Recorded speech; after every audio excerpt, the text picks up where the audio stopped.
सेमीफायनलची prediction window आपल्या application वरती open झालेली आहे पोरांनो. लवकरात लवकर दैनिकफुटबॉल.com वरती जावा आणि सेमीफायनलचे प्रिडिक्शन लावा, कारण आज मध्यरात्री 12 वाजेपर्यंतचाच टाइम आहे. 12:30 वाजता पहिली मॅच आहे. लीडर बोर्ड सुद्धा अपडेट झालाय. लीडर बोर्ड जर आपण बघितला तर 1 नंबरला आलेले आहेत सौरभ धुमक 482 पॉईंट घेऊन, 2 नंबरला आहेत सुमित पाटील 480 पॉईंट घेऊन. या दोघांमध्ये फक्त 2च पॉईंटचा फरक आहे. टॉप 5 ची रेस केवढी जोरात चालू आहे बघा.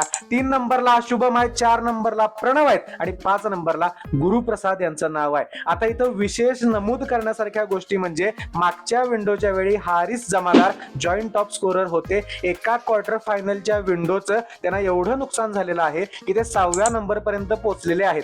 बोलायचा उद्देश काय, ज्यांनी आतापर्यंत विंडो मिस केलेली आहे त्यांनी सुद्धा थांबू नका. लवकरात लवकर ऍप्लिकेशन वरती जावा आणि सेमीफायनलचे प्रिडिक्शन लावा. मी तर लीडर बोर्ड मध्ये खूप खाली आहे, तरी पण मी प्रयत्न करणार आहे, कारण माझ्यासाठी चॅम्पियन बोनस ऍक्टिव्ह आहे. मी जो चॅम्पियन सगळ्यात पहिल्यांदा निवडला होता तो आत्ताच्या 4 सेमीफायनलिस्ट पैकी आहे. फ्रान्स, इंग्लंड, अर्जेंटिना किंवा स्पेन. लवकरात लवकर दैनिकफुटबॉल.com असं सर्च करा. वेब ऍप्लिकेशन ओपन होईल, तिथं करंट विंडोला जावा आणि तिथं जाऊन आत्ताच्या सेमीफायनलची प्रिडिक्शन रात्री 12च्या आत लावा. 2च मॅचेस आहेत, करून टाका लवकरात लवकर. टाटा. व्हिडिओ करायचे प्रिव्ह्यू व्हिडिओ सेमीफायनलचे, आणखीन कुठले स्पेशल व्हिडिओ पाहिजे असतील तर कमेंट सेक्शन तुमचं आहे.